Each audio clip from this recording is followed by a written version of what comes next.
Saudara-saudara, pertama-tama kami ucapkan selamat datang bagi Bapak Ibu atau saudara yang mungkin baru pertama boleh hadir bersama-sama dengan kami di rumah doa ini. Diberkatilah yang datang oleh karena nama Tuhan. Puji Tuhan. Yang kedua, terima kasih untuk kebersamaan dalam doa kita sehingga pelaksanaan wisuda Syafi Seminar yang Kitab angkatan keempat Gereja Pentakosta Indonesia wilayah Medan sekitaran sudah berlangsung dengan baik. Ada 3 orang dari gereja kita ini, Pak Situa JW, 4 orang maaf, Pak Guru MC Tomorang, Situa JW Nababan, Pak Situa Dene Bulan, Pak Situa MC Barari. Kita doakanlah mereka supaya mereka boleh kerjakan dengan sungguh-sungguh tugas dan tanggung jawab yang telah diemban kepada mereka. Dan juga di dalam acara KKR itu telah dilantik panitia pengurus inti kaum bapak Gereja Pentakosta Indonesia Kota Medan periode 2023-2025, dan dari gereja kita ini maka Bapak R. Sinaga mendapat tugas. Ini adalah tugas. Karena itu kita doakan Pak R. Sinaga ini melayani lebih maksimal, lebih optimal. Karena itu untuk hormat kemuliaan bagi nama Tuhan. Selamatlah bagi Bapak R. Sinaga ya.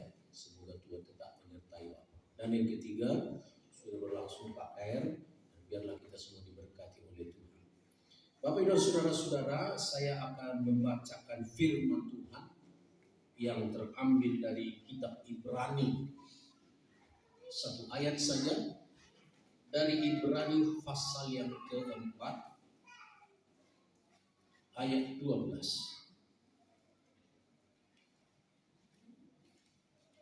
Ibrani 4 ayat 12. Begini. Sebab firman Allah hidup dan kuat dan lebih tajam daripada pedang bermata 2 manapun. Ia menusuk amat dalam sampai memisahkan jiwa dan roh, sendi-sendi dan sumsum. Ia sanggup membedakan pertimbangan dan pikiran hati kita. Bapak Ibu dan saudara-saudara, penulis kitab Ibrani ini berusaha menyadarkan kapasitas, kemampuan, keadaan manusia itu yang diciptakan utuh oleh Tuhan. Tuhan menciptakan Adam dan Hawa utuh. Tidak ada yang berlebih, tidak ada yang kurang. Ukuran Tuhan pas, yaitu tubuh, roh, dan jiwa. Maka sebagaimana pada penciptaan awal kepada Adam dan Hawa, tubuh, roh, dan jiwa sama seperti kita juga memiliki 3 hal ini.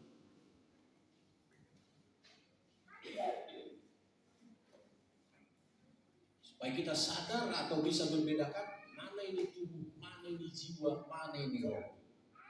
Saya ibaratkan aja seperti handphone ini. Handphone ini ada casingnya, ada bodinya, ada juga baterainya, dan ada prosesor di dalam. Sama semua handphone, mau handphone modern, mau handphone gulu-gulu, semuanya ada itu. Ada bodinya, ada baterainya, dan ada prosesor di dalam. Yang 3 ini harus utuh.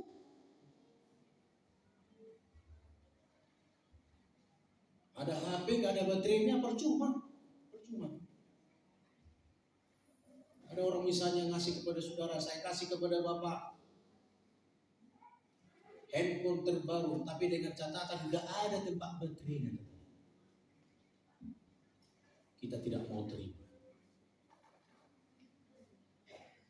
Tapi walaupun casingnya barangkali sudah usang, tapi dia bisa dipakai. Bahkan saya pernah lihat ada HP sampai dikareti. Dikareti HP, tapi masih bisa dipakai. Daripada handphone modern nggak ada bisa dipakai apa-apa. Seperti itu. Maka tubuh kita memerlukan jiwa, tubuh kita memerlukan roh. Maka yang tiga ini harus utuh di dalam. Kalau tubuh sudah berpisah dengan roh, itulah yang isi malingkar di sana.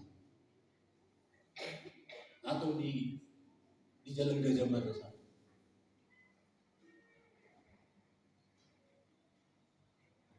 Tiga-tiganya harus komplit, tiga-tiganya harus lengkap. Maka saya ibaratkan Bapak dan saudara-saudara, tubuh kita ini seperti casingnya ini lah, bodinya. Roh kita seperti baterai yang ada di dalam. Dan jiwa kita seperti prosesor yang ada di dalam. Maka perhatikan. Itu makanya bagi Tuhan yang penting adalah jiwa yang selamat, bukan tubuh yang bagus. Sampai-sampai Yesus berkata, kalau matamu mencelakai engkau, lebih bagus cungkil matamu itu, lebih bagus engkau bermata satu masuk ke dalam surga daripada bermata dua bulat-bulat ke neraka. Mulu dikasih tangan minum, tumaru penggorok tangan misada, alai satu tu suku daripada di tangan mi alai tu neraka ima hidup Tuhan. Tapi apa yang di dalam hidup kita, roh, itulah yang berharga di mata Tuhan. Puji Tuhan, haleluya. Sama seperti baterai. Saudara-saudara yang memiliki handphone, lihat baterainya sudah mau lobet, cas dulu. Nggak tahu ini lobet ini. Maka adakah indikator di dalam hidup kita Bapak Ibu saudara-saudara, ketika iman kita mulai lemah, Tuhan aku perlu kuasa-Mu. Jangan dibiarkan. Sudah tahu baterai sudah mau lobet. Apa yang terjadi? Secanggih apapun HP saudara, nggak ada baterai, nggak bisa dihubungi.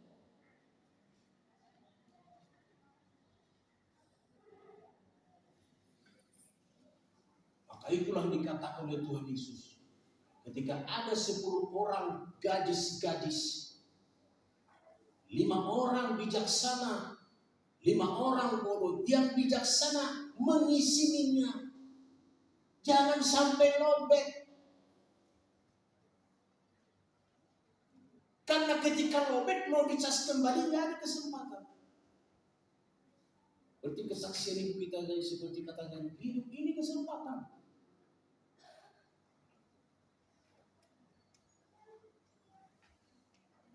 Maka bisa saja kisi handphone saudara bisa rusak. Ya seperti saya misalnya layarnya ini sudah berapa kali diganti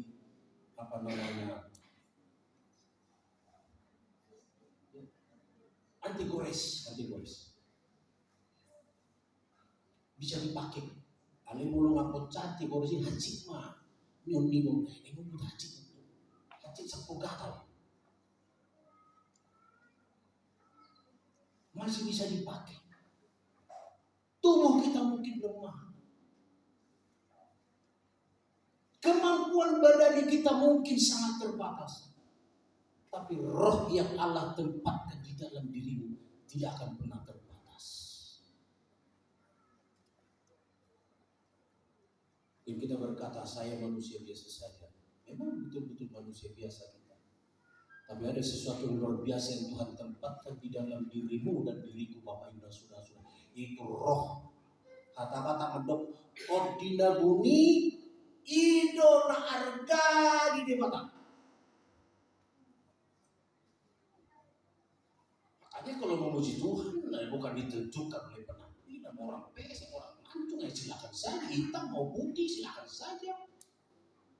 Ya, ada roh di dalam itu yang suka menyembah Allah. Itulah yang Tuhan mau. Bisa saja misalnya tubuh kita lemah, ya siapapun kita pasti merasakan. Gak sanggup kita berbuah karena lemah, oleh karena penyakit, oleh karena apa. Tapi ingat, rohmu harus tetap menyala-nyala.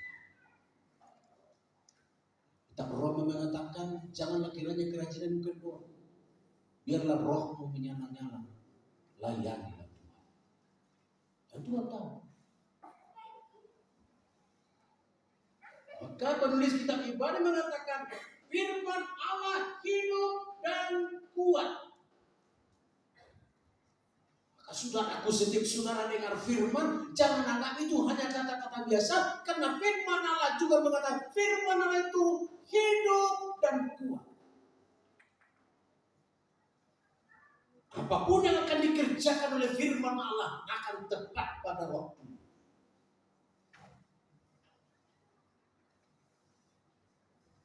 Sudah lama dengar firman tapi gak terjawab juga. Sabar dan teman. Firman itu akan menggenapi pada waktunya. Karena dia hidup dan kuat.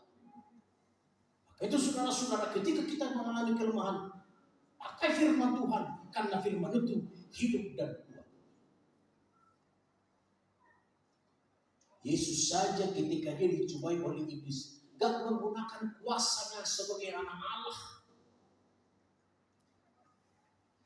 Saya percaya dia bisa saja menghadap si iblis dan berkata kepadanya, enyahnya kau iblis, binasalah kau bisa. Tapi Yesus mempergunakan firman Allah. Manusia tidak hidup hanya dari roti saja, tetapi dari segala firman yang keluar dari mulut Allah.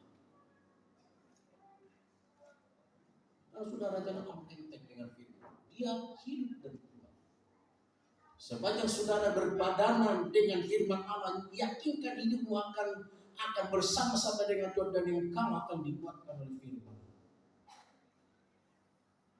Jadi kalau saudara nggak pegang firman, disinilah saatnya iblis. Karena saya ibaratkan kalau saudara pegang firman Tuhan, saudara sedang pegang pedang. Saudara sedang pegang senjata. Maka musuh saudara ketika akan menjumpai saudara akan berpikir 10 kali lipat. Begitu ada pedang di tangan saudara. Tapi kalau dilihatnya di tangan saudara nggak ada apa-apa, apalagi di tangan saudara terikat ke belakang, udahlah, bulan-bulanan. Sekali lagi, ketika ada pedang roh, itu firman Allah di tangan saudara dalam hidup saudara, iblis akan berpikir. Maka itu hidupkan senantiasa firman itu di dalam kehidupan. Jangan biarkan dia ditutupi oleh perasaanmu. Jangan biarkan dia dibenamkan oleh pikiran kita. Karena Yesus berkata, langit dan bumi akan berlalu, tapi satu titik pun dari firman tidak akan berlalu. Apalah artinya kira-kira satu titik? Tapi bagi Tuhan satu titik dalam firman-Nya tidak berlalu.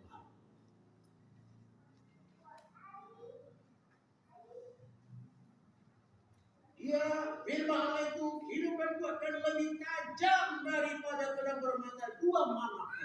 Lebih tajam. Saudara mungkin bisa melihat atau mencari atau pernah mendengar pedang bermata dua. Ada dua, ada pedang, ada sisi sini, ada sisi sini. Maka segala arah dia bisa mengarah. Bahkan kepada diri kita kalau kita tidak melakukan firman. Kenapa pedang bermata dua? Karena pada zaman dahulu memang itu senjata yang masih dikenal oleh penulis Alkitab. Kalau dulu belum ada rudal, belum ada senapang angin atau meriam, belum ada, sehingga dulu nggak dikenal. Senjata yang diandalkan pada zaman dulu salah satu adalah pedang. Hanya kalau saudara lihat ada film-film yang klasik yang mereka bersenjatakan pedang, ada tombak, ada juga panah dan lain sebagainya. Karena Alkitab ini ditulis pada zamannya, bukan zaman sekarang Alkitab ditulis, zamannya. Sehingga dulu nggak dikenal apa rudal, apa komputer, handphone dan lain sebagainya. Dia lebih tajam dari pedang bermata dua manapun. Berarti ada jenis-jenis dahulu, ada pedang bermata dua, ada yang begini, tapi firman Allah lebih tajam daripada. Ia menusuk amat dalam sampai memisahkan jiwa dan roh. Hanya firman Tuhan yang bisa membedakan, memisahkan. Membedakan antara roh kita dengan pertimbangan hati kita.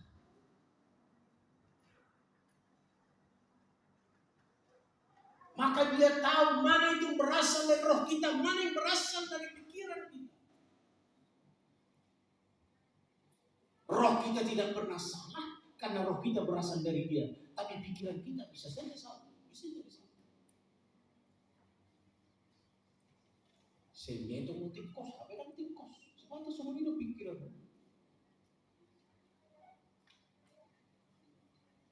Apalagi semua pakai cucu lain.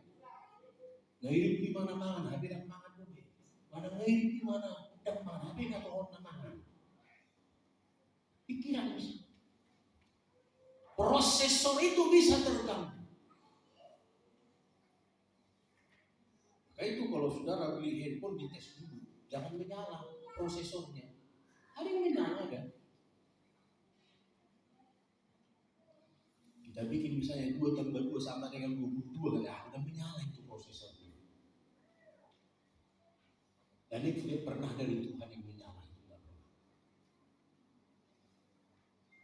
Maka firman Allah sanggup menusuk amat dalam sampai memisahkan jiwa dan roh, sendi-sendi dan sum-sum.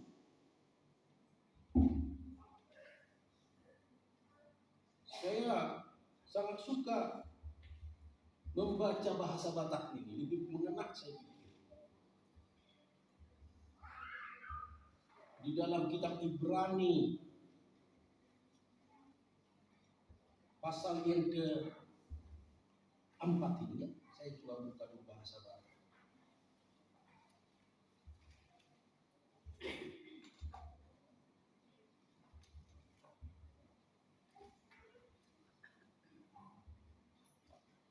Ai na mangulo hata ni bata jala mapakorhum. Di mulut tawigi hata ni bata adong mapakorhum. Panginoon na din maksud. Jala tumacam siang nasa podang si dua baba. Jala terus no disirang hosa doktor di ring-ring no butuh-butuh na. Laos dihumi do nasinakat doh na inikir di rumah. Ini orang itu sudah lebih paham. Nah, ring-ring untuk menggunakan sosok dengan itu si hari. Ring balap dan itu siapa. Itulah dalamnya firman. Ia sanggup membedakan pertimbangan dan pikiran hati. Dia bisa gitu. Dan itu kepada saudara-saudara, ketika Tuhan tempatkan ada roh, ada jiwa, ada tubuh kita, upgrade lagi, kembangkan lagi. Mungkin kalau kita dulu mendapatkan HP Nokia 3315 sudah hebat itu, sudah ada musik-musiknya kan? Anggo sonari piak-piak di dia itu dan bocor lagi. Lalu saya bilang para anak musik-musik. ada handphone terbaru saudara yang mempunyai banyak fitur. Maka harusnya ketika Tuhan mengupgrade diri kita, harus lebih bermanfaat bagi Tuhan, menjadi berkat bagi sesama. Puji Tuhan. Haleluya. Nah, seperti teman saya, foto-foto katanya, ibu gimana Pak Habib perlu foto juga katanya, nggak bisa. Lekel-lekel dulu harus handphone yang punya kamera yang bisa memfoto. Kalau HP 335 masih nggak bisa foto. Terbatas deh, kalau mau SMS main, IP, dan gue kirim gambar, dan gue kirim dia, gue yang sudah dikirim. Nah, ilok panen hijau gue dikirim. Sudah masak ini, karena sudah canggih. Ada satu kalimat di dalam kitab Wahyu yang memberikan satu kepastian bagi kita. Kadang-kadang kita memang diliputi kelemahan, diliputi berbagai-bagai kekurangan, tapi sebetulnya Allah yang Maha Kasih itu tidak pernah menyetop kasihnya karena itu.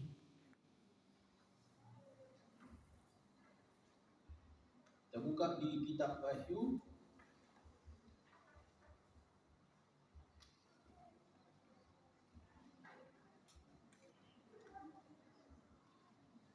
tiga ayat 8. Coba kita terus ingat, bacakan Wahyu 3 ayat 8. Kemudian firman Tuhan, aku tahu segala pekerjaanmu, lihatlah, aku telah membuka pintu bagimu yang tidak dapat ditutup oleh seorang pun. Aku tahu bahwa kekuatanmu tidak seberapa, namun engkau menuruti firman-Ku dan engkau tidak menyangkal nama-Ku. Aku tahu.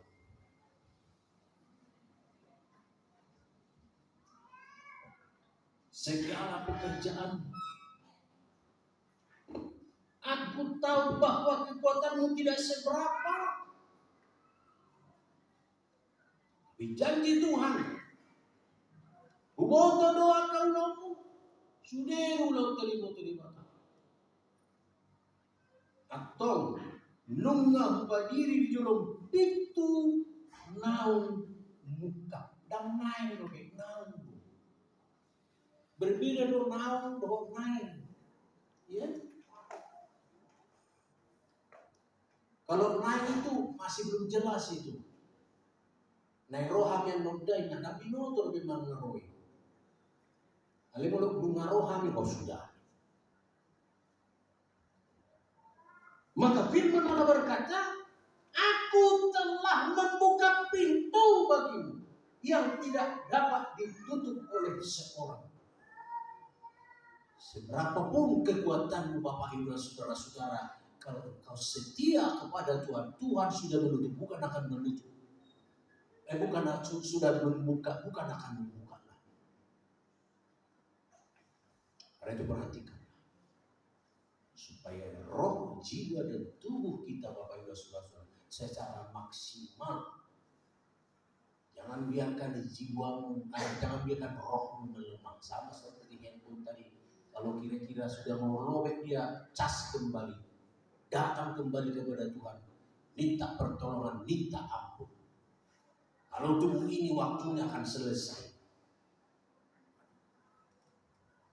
Dia bisa saja mengalami degradasi, mengalami penurunan kualitas. Bisa saja handphone ini menurun kualitasnya. Bisa casingnya nggak bagus, bisa ini. Tapi baterai di dalam itu mesti full. Rohmu harus full. Karena itu nanti akan mempengaruhi seluruh sistem dalam hidup. Itu makanya ketika orang percaya dulu masuk mereka ke dalam pencobaan, mereka mengalami pencobaan, mereka mengalami masalah, mereka mengalami pergumulan, mereka didera, mereka dipenjara, mereka diikat, tapi rohnya tidak bisa diikat. Baterai rohani yang ada di dalam dirinya tidak bisa diikat. Ada banyak cerita-cerita kisah mengenai hamba-hamba Tuhan yang dipenjara lah, yang dilempari lah, yang itu segala macam. Seperti sudah sering saya ungkapkan, seorang bernama Stefanus. Dari semua arah datang batu itu, paku, batu itu menjadi kuburan.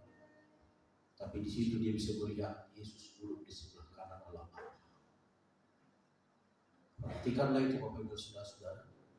Roh, jiwa dan tubuh menjadi milik sepenuhnya kepada Tuhan. Persembahkanlah itu menjadi hormat kemuliaan bagi nama Tuhan. Puji Tuhan. Haleluya. Mari bangkit berdiri. Bapa, ku persembahkan